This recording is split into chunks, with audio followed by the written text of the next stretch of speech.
Welcome back, MTG Joe here. Today we are going to be doing the weekly meta breakdown for the Historic Best of 3 format.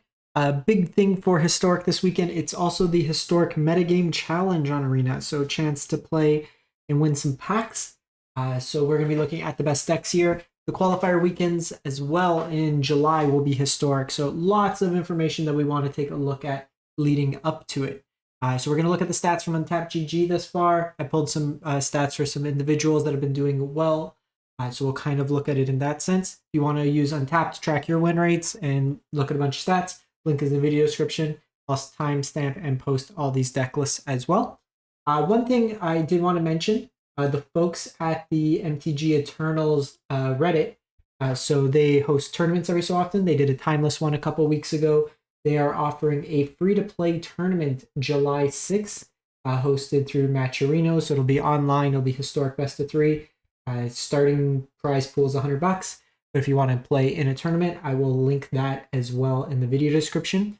So you can take a look with that. The folks, they try to put on some community tournaments. So definitely check it out. It's a lot of community-driven stuff, which is great, I think, for the game. So start off, we'll look at the metagame. Boros Energy is clear 43% of the meta. It is a very popular deck. It is a very powerful deck. It is my favorite deck of the format right now. I find it fun to play at least. There's some cards that we could definitely look at and kind of build upon to attack it. So I'll mention some of those. Having played a lot of games with it, in best of 1, I had like a 90% win rate. And then I've played 9 best of 3 games, haven't lost a single one. There's a lot of different configurations of the deck. So we'll kind of look at some of that too. Mono Green Devotion at about shade under 10%, similar with Izzet Wizards. We'll take a look. The popularity of decks isn't huge population right now.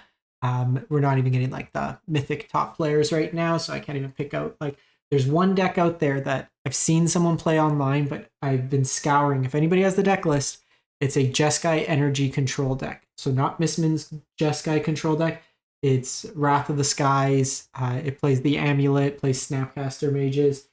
It's really, really cool. It's like the modern deck, but I can't find the actual full kind of port deck list. So if anybody has that, let me know in the comments.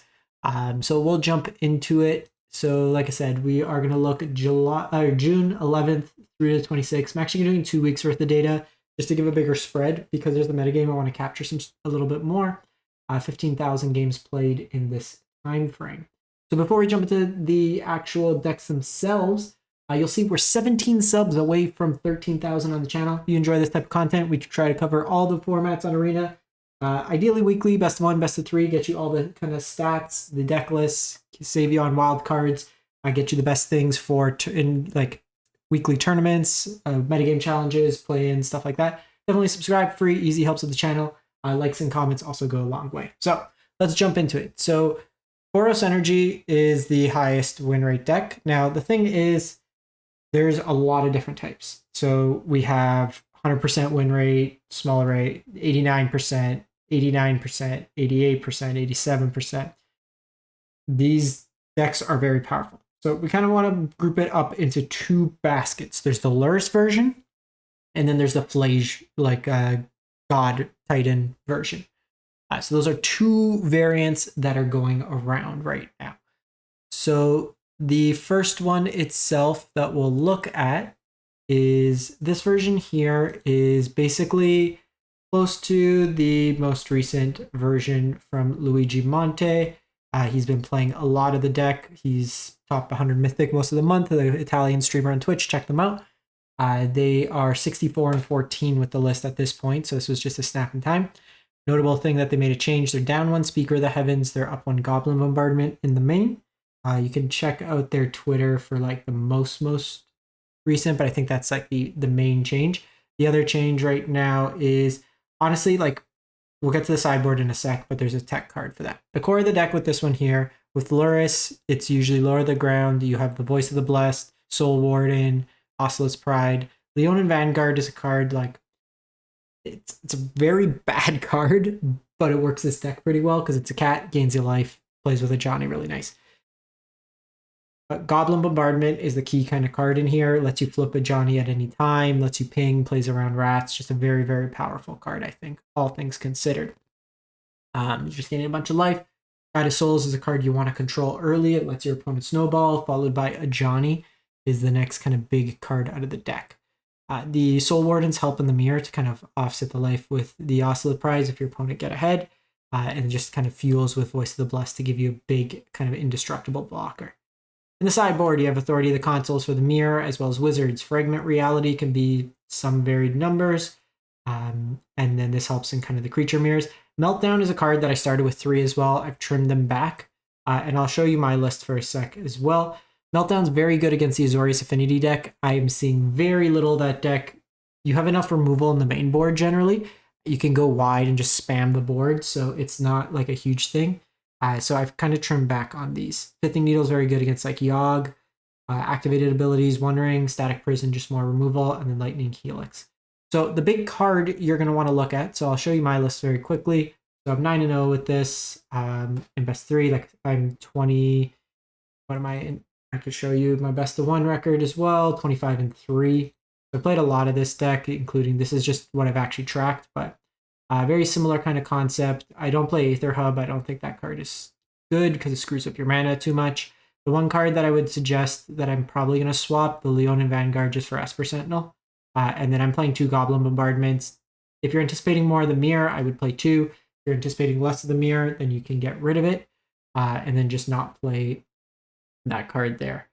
Outside of that, the sideboard, the big card you're going to want is access to Sun Cleanser. This card here, very, very strong in this matchup. So basically, you do the last mode, enters the battlefield, target player loses all counters. Energy are counters, and then they can't get any more energy. So the only way they can really remove it afterwards, Static Prison does enter the battlefield, exile the permanent, and then, because there's a period, get you the energy. So that's the one way that they can kind of get around it, unless they're bringing in like the fragment realities. But it's a pretty good like hoser, even if it just slows them down a bit. Something I was trying out was Return to the Rank. I ended up just cutting it. So I cut Return to the Rank and an Unlicensed Hearse, and I played 2 Invasions of Gobukan. That was kind of my most updated list. But very similar concept with that. So the other version of the deck, and this one is from Nick Talks. They've been hovering around top 10 Mythic. They are a Portuguese streamer on Twitch, so check them out. You can see they've kind of held like very high Mythic for quite some time, including number 1. They're 23-6 with this particular iteration. So this is the Phlage version. So Phlage gives you a more recursive element in the deck. You also have Fable the Mirror Breaker that helps kind of your dead draws, Helix main, and then 2 Felia that lets you either blink like your opponent's tokens, stuff like that. Blinks your Fable for extra value, lets you reset your Static Prisons or your Amulets as well. This version here, you see no Soul Wardens, a little bit lighter on the white, so you'll have access to things like Den of the Bugbearer. You're playing a little bit more red in this one. This one here, you'll see the Aether Hub. The reason for the Aether Hub is an Aether Hub on turn 1 or 2 gives you the requisite energy with Amped Raptor to cascade, or kind of, I call it cascade, but flip into Fable or Phlage on turn 2 and cast them for free. Their list, we see the Invasions, Roiling Vortex gets for the control matchup, Sun Cleanser, Brotherhood's End, Unlicensed Hearse kind of make there as well. Moving on, we go to Mono Green Devotion. So this is a deck that's very powerful, but every time I see this deck and I'm on energy, it's basically a free win. That's how I kind of feel about the matchup. They're a bit too slow. There's only one card that's actually bet me out of that, and we'll see if this one is playing it. They are. So the key card for your sideboard, if you want to play this deck this weekend, is play Contagion Engine. So Contagion Engine with Karn can be like fetched. This comes into play, put a -1/1 counter on each creature target opponent controls. Well, that just sweeps up most of their board, which is very powerful. The other addition to the deck is Fanatic of Ronus. Generates huge amount of mana. It itself can enable Ferocious through the Eternalize ability. And then like Trailblazer and Kiori draw you a bunch of cards. Otherwise, it's been the pretty stock mono green. The other card that you might see, you should, instead of Chimley, play Mindslaver. So Mindslaver lets you just take infinite turns. Basically, you can just keep, or take a bunch of turns from your opponent by just keep stealing, or with Karn kind of bringing it back from exile. So you can get some value there. You know, Karn minus, get Mindslaver, cast it, use it. Karn minus, get it from exile, take an extra turn, plus, and you can kind of get it that way there. But just a lot of utility artifacts in the sideboard here. Then go to Azorius Auras. So this one here is at 85%. Again, these are small win rates or small populations, but it's more to give you an idea of like what's being played. I do not like that. Okay. For this deck, I want to kind of show it in this way, only because it helps us kind of separate between the creature component and the Auras components. They have Giver Runes of Protection along with Selfless Savior, Adonto Vanguard for more of the black-based removal. Now the thing is, with the energy deck, they have some red-based removal, but then they also have the exile effect, which is something to. A big card against energy is Hushbringer. Very good at shutting off the ETB style effects. You'll see 3 more Hushbringers in the side. You have Core Spirit Dancer, Shram, and Invisible Stalker. Now this one is not a light pause version. You'll sometimes see the light pause with more of a toolbox of auras. This one's a little bit more leaner, leveraging the unblockable from Invisible Stalker. Slip out the back for protection, Ethereal Armor, Sentinel's Eye, Arcane Flight for evasion, card advantage with Curious Obsession, and Staggering Insight. Kind of mixed into there. The mana base, you can use the fast line tier, so it's a little bit dated of a mana base as well, I would say. So someone's been playing a little bit dated version, but you could definitely up the mana base by playing Seachrome Croast, stuff like that. Lurrus Companion, and then just Filter Out is a card that return all non-creature, non-land permanents to their owner's hand, so you can kind of reset your auras, cast them again to get some value, draw you some more cards against like temporary lockdown effects, stuff like that. You can get that going as well. So yeah, that is the Auras deck. We have the Naya Primal Prayers combo deck. So this was from All of MTG. This deck here is effectively an infinite combo. So how it works is with Primal Prayers, I always get stuck with that one. Primal Prayers, you enters battlefield, you get 2 energy. You may cast creature spells with mana value 3 or less by paying 1 energy rather than their mana cost. You cast a spell this way, you may cast it as though it has flash. So this is like the fixed quote-unquote alluring. So what you do is with this deck, you have Guide of Souls out. You just keep casting Sigardian Evangels, which puts more Sigardian Evangels in your hand. Taps down your opponent's board, you do it on their end step. And then each one generates an energy, so you just keep playing them until you get a big enough board and attack. Lethal. This version is, I believe it's a little bit different than Alts, but it's kind of the same setup. Abundant Harvest gets you, helps you find cards. Attune with Aether gives you energy and finds you basics. You have like an energy package with like Galvanic Discharge, Amp Raptor to help you find stuff. Malvet Rumble ramps you as well as helps you dig. Soul Transformer for more kind of energy and ramp. This one's probably a little odd to be in here. Moonblessed Cleric helps you find primal players. Recruiter of the Guard helps you find your combo pieces. And then Jar Soul rebuys you stuff. Witch Enchanter's a land and a creature both mixed in with one. Haywire Might for Artifact Enchantment Hate. Fear Foe can deal damage to multiple creatures. So it helps with that. Path to Exile's removal. Probably just play Fragment Reality, to be honest. It's a little bit more flexible. Pick your poison, Artifact Enchantment Flying Hate, like Atraxa. Shove Aside is removal. Phyrexian, a Revoker for activated abilities, so you can basically tutor with the Recruiter. Remorseful Cleric, Exile for Graveyard. You can do with Haste here, so if you need to attack that same turn. Skyclave Apparition is removal. Tajic for heavy removal decks that are not exile-based. And then Shifting Woodlands. In like grind your matchups, you can have it copy any of your like Primal Prayer style effects in the graveyard. Then go to Abzan Yawg. So another player, Capella, is doing very well with a version of this. They're like 154 and 15 or something crazy. They're sharing it in my Discord. So this deck here, you have your Yawgmoth kind of Convoke package, Night Errant. You have the Rope Line Attendant that helps you put cards, like whenever you cast a creature, you get more creatures, which is nice. Sorin is a new addition to the deck. Gain a bunch of life with this deck, and then you can basically with Young Wolf's loop them, gain a bunch of life, flip Sorin, and then just fireball your opponent for lethal. We also see Marionette Apprentice. So whenever another creature or artifact you control is put from graveyard to the battlefield, each opponent loses a life, so kind of that Blood Artisty style effect. That's a little bit more resilient in terms of like power toughness. We see a Guide of Souls in here, gaining a bunch of life. Ossel's Pride is another way. You make a lot of incidental tokens, so this kind of just snowballs you with the tokens itself. 2 Young Wolves can target each other and kind of reset the counters with Yawgmoth to draw you cards. Apatra, whenever you put a -1/1 counter, you get to make another snake that just lets you kind of chain together with that.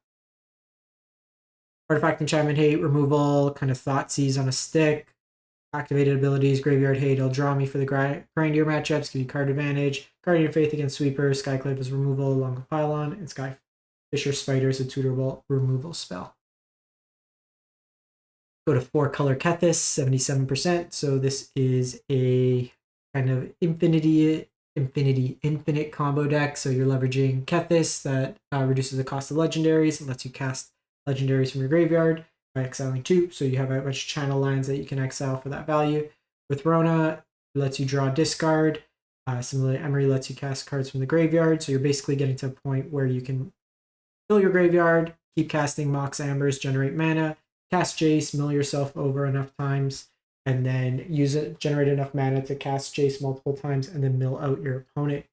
With Agatha's Soul Cauldron, you're able to kind of stack abilities. So you can do like Emery Rona kind of abilities. So every time you cast an artifact, you can tap, and then you can draw discard, or generate mana, thanks to Relic of Legend. So there's a whole bunch of kind of like sweet lines with this. Delighted Halfling makes a whole bunch of your legendaries uncounterable as well.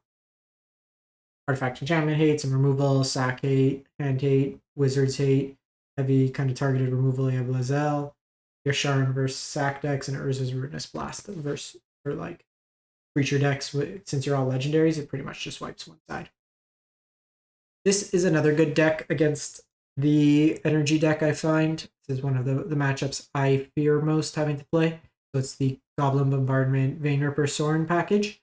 So you have a bunch of cheap creatures. How it works with Forsaken Miner is because you commit a crime, for every black mana, you can just keep bringing Forsaken Miner back. And you can just like machine gun down your opponent's board. Bloodghast is another creature that comes back with every subsequent line drop. You have the Vampire package, Sorin into Vein Ripper, which is very powerful. Seasoned Pyromancer refills your hand. And then just a bunch of cheap removal, card advantage kind of effects. Duress, Pithing Needle, Surgical for like combo hate, Thoughtseize. So just a bunch of removals, some sweepers were needed, and then Omnixus for the grindier control matchups. This is one that like I want to see if we can find a version that like leverages Persist and Massacre Worm as well. Seems like something fun to try out. Massacre Worm just like one-shots a lot of these small creature decks. Moving on, we go to Gruul Goblins. So this is nothing new in terms of cards, but it's a Cabaretti Revels deck. Basically, cast a bunch of goblins, cascade down, and then with Scourge Prospector, you can just kind of keep casting with generating mana, and then you get like haste enablers with things like this one's not even playing Goblin War Chief. There we go. Matron is a nice one because it cascades you into cheaper stuff and then gets you a tutor effect. You chain together a bunch of Ruveneld Horde Masters, make a big board, haste out a bunch of damage with the deck. You get cost reductors in like Goblin and Archomancer. Chain Whirler seems pretty good against a lot of X1s as well. So that's something to kind of consider there. That might be something. Might want to try that out again, just going with a more traditional kind of a shell. There's also like the Palace Shaman. Whenever it or another goblin you control dies, deals 1 damage to any target. So it's a nice flex there. Just, cheating into play, activated abilities, bunch of removal options here. Artifact Hate, Gem Palms removal kind of mixed into there. Like I said, the Chain Whirler I think is pretty neat right now in terms of the meta and could be an interesting kind of approach. Mono Green Elves. So this one's an interesting take on Elves. So it's not going to the Craterhoof package. It is doing the Karn the Great Creator. So you have Allosaurus Shepherd as mana sink, as well as Elvish Warmaster. We have new cards in Priest of Titania. So another kind of Elvish Archdruid kind of effect. Wirewood Symbiote lets you return an elf you control to its owner's hand.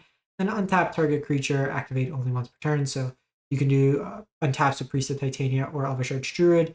And then you get card advantage with like the Leaf Crown Visionary. Freyleys lets you untap elves, seek elves, gets you a whole bunch of value there. And then with Karn, you basically just have a whole bunch of value. You should be playing again Contagion Engine. You see like the Mindslaver in here. Disruptor Flute is another kind of 8-piece. Go to Izzet Wizards. So this one is, now this one popped up. Why is this the one? Okay, so there is a version. This is kind of the older version. But there is another version that's playing basically the energy package, Galvanic Discharge, and basically the new 1 mana, gain 3 energy, draw a card. The Galvanic Discharge is a little bit more flexible in terms of its scalability, but the rest of the deck's pretty much the same. Slick Shots, Dread Hordes, Balmor in here, Flame of Anor, Wizard's Lightning kind of package. Meltdown is a new card included, some Snapcasters for the grindier matchup, just remove all activated abilities. Brotherhood's End is like a sweeper kind of mixed into there as well. And then lastly, we have Azorius Thopters. Nothing too innovative here. You could play Kappa Cannoneer, but you have to go off Lurrus in that case. But leveraging like Imperium Thopters, the deck was very powerful. I think the presence of like the energy deck kind of pushed this down a bit. But the Thopters gives you kind of an endless chain every turn to fuel the Retrofitter Foundry. Just make big creatures smash in that regard. You kind of play the Thopter package. So any Thopter becomes a 4/4. Mashiko also helps you dig and gets bigger. So lots of kind of, I do like playing a 1 of Shadow Sphere in this type of deck. Just helps with like races. The trample can be relevant, especially against the energy deck produces a lot of 1/1s. So it lets you push through some damage there. Pithing Needle, Get Lost, Glass Casket, Hushbringer for empty battlefields, very good against the energy decks. Reprieves against like big mana decks, Licensors. Again, play Fun Cleanser if you're going to be going to this list. It just helps against the energy deck. So there's kind of like stock blue-white control decks. Like I said, I was been trying to find that Jeskai energy deck. I can't find it yet. If I do find it, I will list it for then. But that is it for the week. Let me know what you think, what you've been playing, what you've been enjoying, and we'll catch you.